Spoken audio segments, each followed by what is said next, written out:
Hey guys, how you doing today? So we have a new jump pack slash tire inflator to take a look at. We're going to do the typical test that I normally do on these. I'm going to hook it up to our 2011 Tacoma with the V6 engine. We'll do 5 cranks without the main battery connected, so it'll only be cranking off this jump pack. Then we're going to see if it'll air up a tire, all on the same charge. Now, what's going to be interesting to see is if this will go through the entire test, because this is advertised as the world's smallest jump starter slash air compressor.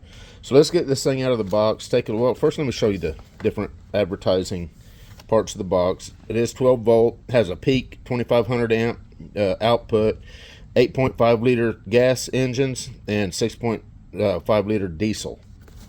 Up to 150 psi air inflator. So let's get this out of the box and get started. So, like I said, this is a multifunction jump pack. It has a built-in tire inflator, which will go up to 150 psi, and it is advertised as the smallest on the market. So let's take a look at that. And I'd have to say that it probably is, because there's some jump packs that are this size just by themselves with no air compressor built in. So I'd say that this is the smallest one that I've seen, without a doubt, as far as jump pack slash tire inflator all in one. Now, this has a 29.6 watt hour battery, which is basically an 8,000 milliamp battery built in. So it's going to be interesting to see if it will actually do the typical 5 full cranks that I like to see and air a tire up. It's going to be pushing everything that this has got to be able to do that, I think. It does have a max airflow rate, the tire compressor, of 22 liters per minute. Has a 300 lumen light. In fact, let's turn it on and take a look at that. If you want the light to come on, you're going to push and hold the button. Push it again. You got your full strobe. Push it again. You got your SOS. Push it again. Goes off. Looks like it's going to work pretty much the way any other jump pack works. If you push and hold the mode button, so if you ever connect this to a car and it's not able to detect that it's connected because the battery is too low, if you push and hold the mode button,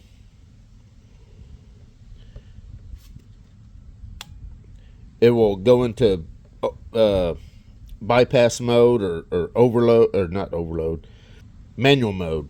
So it's putting out, if I had the jumper cables connected, it's putting out 16.6 volts right now. That does disable some of the protections that this thing has. Most of these jump packs, including this one, has all the different protections that you'd expect: reverse polarity, over temp, over current. So you can't damage the car or the jump pack if you connect them backwards. If you short them together, it'll protect itself. Whenever it's in normal mode, at least. Some of those protections are disabled whenever you go into bypass mode. So anyway, this is the light, by the way, is 300 lumen. Oh, and the USB-C and the USB-A. The USB-C is how you charge it, but it's also an output. Both these are outputs. So if you need to charge a phone or a tablet or something, this will work as a battery bank. And just to show you the whole unit, this is where your jumper cables are going to hook into. This is where your air hose connects for the tire inflator. So, all right, one other thing. Let's see the other accessories that this thing has. Okay, it does have a bag. Keep everything in.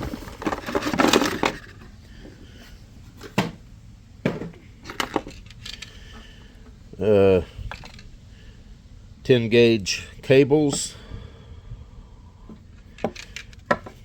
nice big clamps. Here's your air hose, be needing that here in a minute.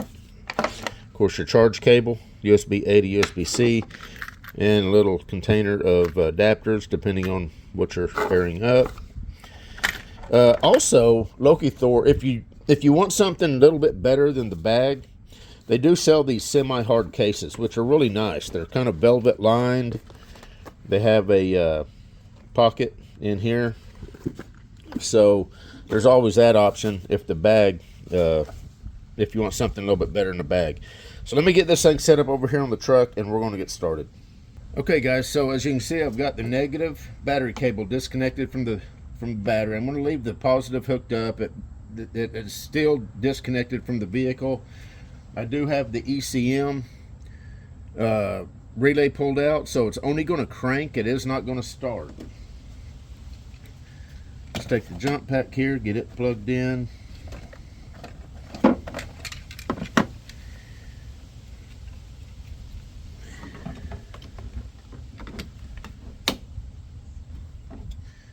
And I'm going to connect to the battery cable. Again, the main truck battery is not connected. Turn the unit on and see if it'll detect being connected. It may not. And it's detecting 2.1 volts on the system, and it did detect. So usually if the battery is too low, these won't detect being connected, but it's detecting some residual voltage in the system. So you got capacitors and whatnot in the car's system, and it's detecting that, and it's enough to activate the unit. If it did not activate, you'd want to push and hold the mode button. So let's see how many cranks we can get. I want to do at least 5 cranks, and then we'll go to the tire part of it.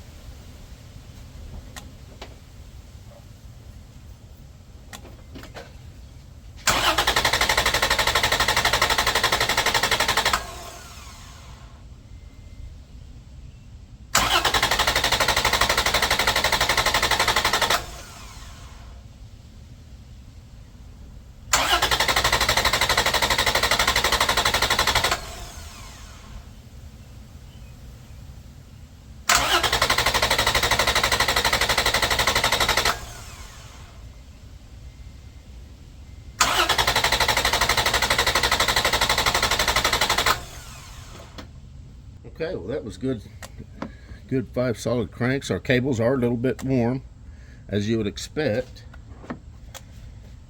Jump pack itself is just as cool as can be. So that part of the test passed no problem. That was 5 good cranks. If you don't know how these typically are supposed to work, typically they're just to help your car battery start your car if the battery's too low to start it. So typically you will get help from the main battery if it's connected, but I disconnect it because obviously it'd be tough for me to figure out how to show you how much power this has got if I just connected it up to the battery and cranked it. Obviously the main truck battery would be doing the work.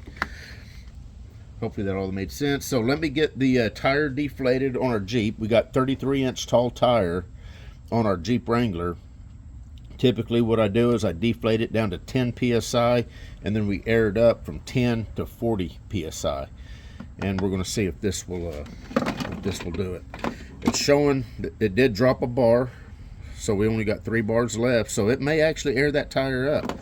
For such a compact unit, guys, if it airs this tire up, I want to be very impressed with the size of this and how much power it was able to put out. Alright guys, so this is a 33-inch tall tire. I've got it down to 10 psi. Let's connect up the Lokithor. I'll be impressed if this actually airs this tire up to 40 psi. For such a small unit, that's an impressive feat. Let's turn the unit on. I'm going to come over here so it's set to PSI right there. Let's see, let's go through the different modes. There's 35 right there. You got bar, and you got PSI. Let's drop it down to 40. Push and hold the pump button. Well,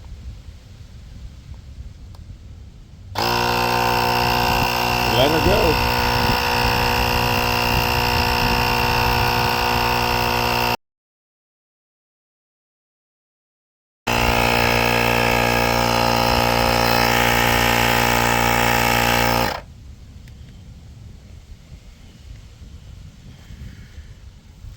All right, guys, so it got to 14.6. We're still showing a couple bars. Let me hit pump again, see what happens.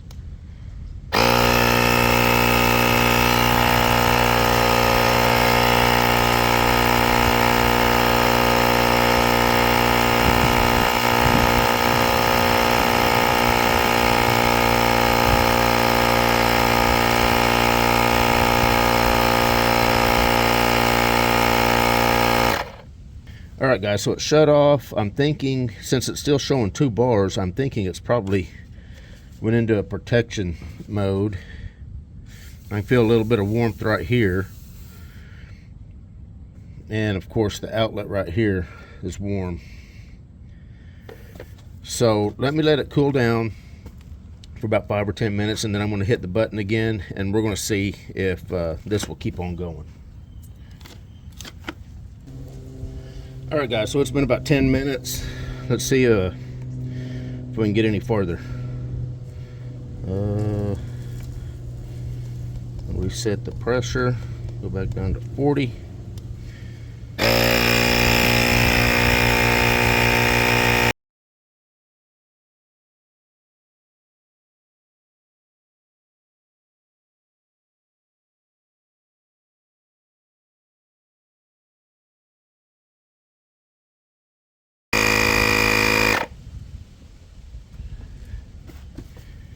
All right, guys, so it looks like it stopped. We got a flashing red bar, and we made it to 28 psi.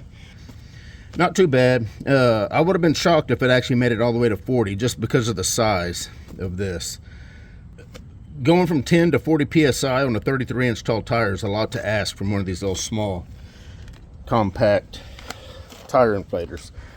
That tire is perfectly capable of being driven on, so if you was out and about and needed to air your tire up, this would be satisfactory to get you to a gas station or somewhere to go ahead and either get your tire replaced or air it up the rest of the way.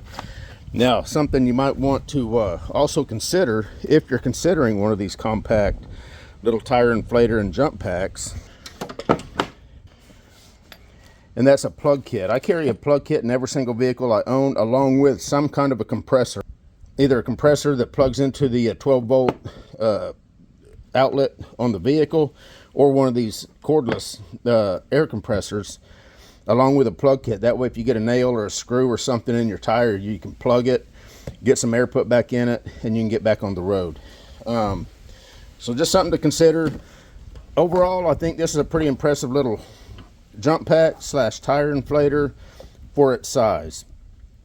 I've got over 20 videos, I think, now on these jump packs. Some have built-in compressors, and you can go through those videos if you want to see others. Some of them are Lokithor, some of them are other brands that and see how they perform.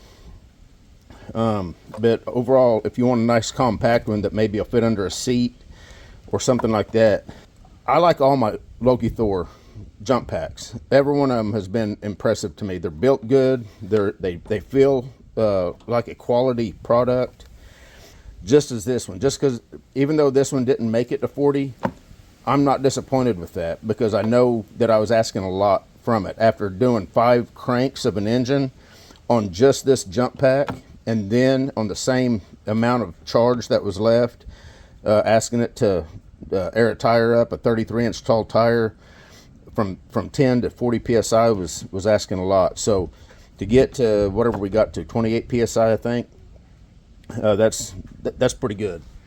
Anyway, we're done. This is the Lokithor JP400 jump pack slash tire inflator. You guys take care.